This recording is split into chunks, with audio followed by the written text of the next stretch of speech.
Hey, I know it's been a while. I'm working on a new video, but oh my god, I'm sorry. I'm so sorry. A new Paper Mario game is coming out and I need to talk about it. So a while ago, Nintendo dropped a trailer for Paper Mario, the Origami King, and I have feelings about it. Very cautious feelings about it. Besides Pizza Man Do Big Slash, a demon game, Paper Mario is another game that's really close to my heart. So close that I think it beats in tandem with the game's battle theme. The series is beloved by many people. Well, like at least 60% of it is? Now, it's no secret that the series has really dipped in quality in the last decade or so, but man, oh man, I don't think I've ever seen a game series as cherished as this one have so much consistent rot. After 2007, each game has just gotten worse and worse. Like, it's really bad, you guys. But before I dive into, well, spoiled milk, but it's a video game, let me give you a rundown of the better games in the series. Paper Mario is a turn-based RPG series that started out life in 2000. It was Nintendo's first attempt at an RPG series set in the Mario universe. Its unique timing-based battle system, funny characters, and fun world exploration are some of the reasons why the series has garnered so many fans. The second game, The Thousand Year Door, is the apex of the series. It refines the mechanics, story, and characters from the first game to an incredible degree. It also has the best world building in the series. The only other game series that fleshes out the Mario universe like this is the Mario and Luigi RPG games. Thousand Year Door introduces so many original characters into the universe, all having great amounts of depth and detail. It even incorporates characters from other Mario games, like the Piantas from Sunshine. In Thousand Year Door, they're literally this game's version of the Mafia. Alongside that, the place where they're based, Rogueport, is a seedy town with a lot of criminals in it, so it's consistent with the theme of the town. There's also Hooktail, a dragon at Petal Meadows, a wrestling bracket at Glitzville, and the Poonies at the Great Tree. But just ignore the Poonies. They're definitely not. They're nothing like Pikmin. These are only some of the places you'll explore in Thousand Year Door, and within them there are so many little details and characters that aid in the game's world building and character writing. The game's battle system is also something you couldn't get tired of. It's your typical turn-based battle system you'd find in any RPG game, but everything here revolves around a thing called action commands. This mechanic allows you to do more damage to enemies if you press the A button right before you land your attack. It also allows you to take little to no damage if you press the A button right before an enemy attacks you, which is also known as guarding. This mechanic also extends to your partners. Couple this up with your special moves and badges that give you buffs to help you in battle, it makes for fun, interesting gameplay that always feels fresh. Thousand Year Door has an audience that gives you SP, the element that allows you to do your special moves. If you land hits successfully, you're rewarded with SP, but there can be enemies in the crowd that can throw stuff at you, so you have to be on your toes. Your fans throw items that can help you though. Your partner's moves are used outside of combat as well.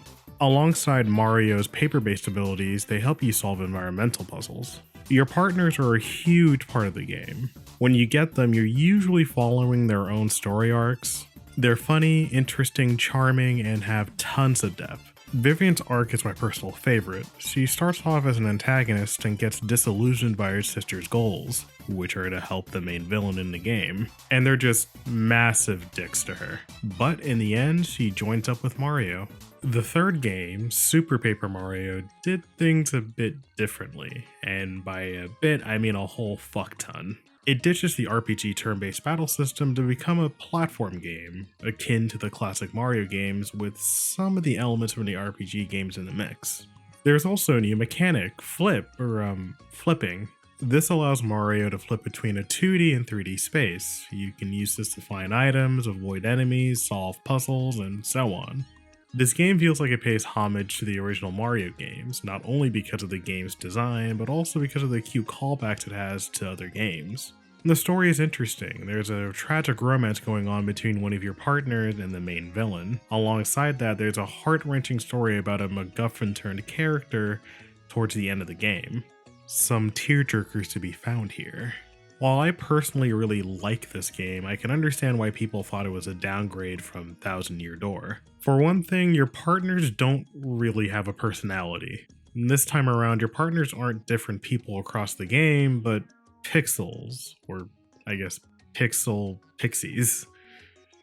That's why pixels spelt that way. Much like partners in previous games, you come across them as you play. Pixels give Mario the ability to pick up items, set explosives, set platforms, etc, etc. Since the game isn't turn-based anymore, it makes sense that your partner's main purpose is to be used for environmental puzzles. But that doesn't mean they should have gotten rid of their personalities. Literally the only partner that has an actual personality in the game is Tippy, and that's because he's integral to the plot of the game. And she's the first partner you get, so everything's just a bit misleading. This also makes the game less complex gameplay-wise. Sure, you still have the pixels to use in combat and everything alongside your own moves, but everything feels like it's lacking depth. For one thing, action commands aren't that relevant anymore since they're only used for selecting items for some weird reason. You don't even get special moves from the Pure Hearts, when in previous games, with the stars at least, they had a use beyond being a MacGuffin. They gave you a really cool special move to use that did a lot of damage, but you just don't get that cool thing here. Adding to that, character design in this game isn't that great. I get what they were going for with the pixels, fairies that look like pixels and use different shapes to represent their uses. But for everything else, it looks like they didn't put enough time into the designs. Everyone just looks like simple shapes with gradient textures all over them. And this also goes for the environmental design. Everything follows this blocky pixel theme, and I just don't think it looks that great. This only gets more disappointing when you compare it to Thousand Year Door. Wait a second, there's actual textures in this game and not just gradients with simple shapes and polygons? Wait, there's depth? I understand that Thousand Year Door was a 3D game as well, but come on, even if your game's 2D, you can still do a lot with the art. Like, it's funny, this game's predecessor looks better than it. There's also the flipping mechanic. I actually like the idea behind this. Switching between two perspectives to find items, solve puzzles, etc, etc. But I feel the game doesn't do much with this mechanic. Most of the time it's just, oh, look at the enemies in 3D, boy howdy, sure is weird to look at them like this, oh boy. It just feels like wasted potential. It can be used in boss fights and everything, but again, I just feel like they didn't do enough with this mechanic. Like I said before, I really like this game, but I'm not blind to its shortcomings. I'm also not blind as to how this game was pretty much the beginning of the end for the series. After Super Paper Mario, we didn't get a game for 6 years. In 2012, we got Paper Mario Sticker Star on the 3DS. Pay attention to that Sticker Star title there. It's a harbinger of the big bad. So, Paper Mario Sticker Star is different. It really leans heavy into that paper theme the games have, like, a lot. Maybe too much. It has this, like, papercraft cardboard aesthetic running throughout the whole game. The RPG system is back, sorta. The system now revolves around stickers, items you collect that you use to perform Mario's moves in battle. You also don't level up anymore, you just get coins, making the reason to fight enemies kind of weird because your stickers are also a finite resource. You can run out of stickers to use, which isn't great since there's also boss fights in this game, and really ridiculous ones at that. All of these bosses have ridiculous amounts of health. Typically in Paper Mario, you'd approach bosses with 120 to 200 to even 300 hit points of health towards the end or the last third of the game. But by the third big boy boss, you're dealing with a 300. That's way too soon and honestly way too long of a fight. Because all you're using is stickers, the fights here get pretty tedious and annoying after a while, but you can still run out of stickers in a boss fight, and what happens when you do? You have to sit there, die, and then do the whole boss fight again.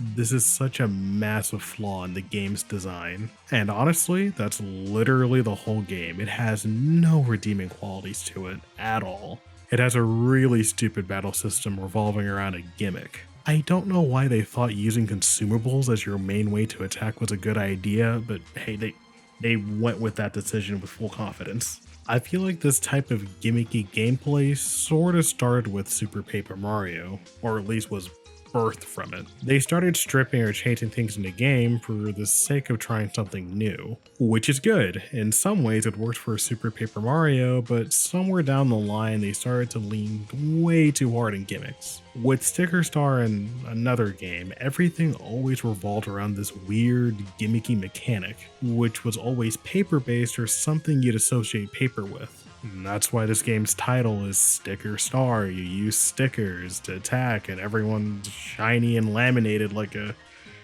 sticker. I mean, it's creative. I just don't like it. The original games didn't do this. Sure, they had a paper aesthetic, but the game wasn't about that aesthetic or some gimmick. Thousand Year Door was about the Thousand Year Door, Super Paper Mario was about the pure hearts, and Paper Mario was about the star spirits and Bowser. We enjoyed these games for the fun story, gameplay, and characters, not just for those weird gimmicks. It feels like we only get a new Paper Mario game when someone at Nintendo has like some pun about paper and they decide to make a game about it. So obviously this means things in Paper Mario Color Splash did not change. This time around the theme is paint and you collect cards. Cards. Color Splash is just Sticker Star, but with paint. Just think of the stickers as the cards now, with the only difference being you have to select them in pairs in battle, but this is every time you want to attack. It feels like a chore to do this, and it's never fun to engage in battle since it's just the same thing every time. And once again, I sound like a broken record, but in the older games, you could do much more. The paint you collect helps you in battle and color in the environment, which helps you collect more paint to use in battle. This game is just really boring, and it doesn't help that both Sticker Star and this game have the worst thought out stories. It's just Bowser doing a bad thing in the world and you gotta collect the stars to beat him. Once again, the other games did more with their stories and they weren't always focused on Bowser. Those interesting characters, partners, humor, everything that made this game series is just gone. Character design wise, believe it or not, it's worse than Super Paper Mario. Characters are the same Toad design, at least in Super Paper Mario you had variety, but here it's just, here's your obligatory Toad for this game. So now, I hope you can see why so many people are cautious about a new Paper Mario game. Aesthetically, Origami King looks like Color Splash, but I'll admit it does look prettier. But there is some hope to be found here. I've combed through the trailer, website, anything about this game to see if it'll be any different from the last two games. And guys, we may have some improvement. The premise actually sounds interesting. It looks like Peach will be a villain in this game. The main villain, who isn't Bowser for once, is King Ollie, an origami being that turns Princess Peach into an origami. You're tasked with freeing Peach's castle from the clutches of King Ollie. Okay, yeah, I can get with this. It's something different, an actual plot. But wait, you see that? It looks like we actually got some partners. Repeat, they are back. They seem to be back. Of course, I'm not 100% sure, but fuck me, I need something positive in these trying times. It looks like your enemies are your partners in this game. That's an interesting switch up. Very interesting to see Kamek and Bowser, who's folded. I think it looks like this because in order to become an origami person, you have to be folded, and Bowser looked like he escaped that process halfway through. So basically, Bowser avoided being part of a cult. But okay, how's that battle system?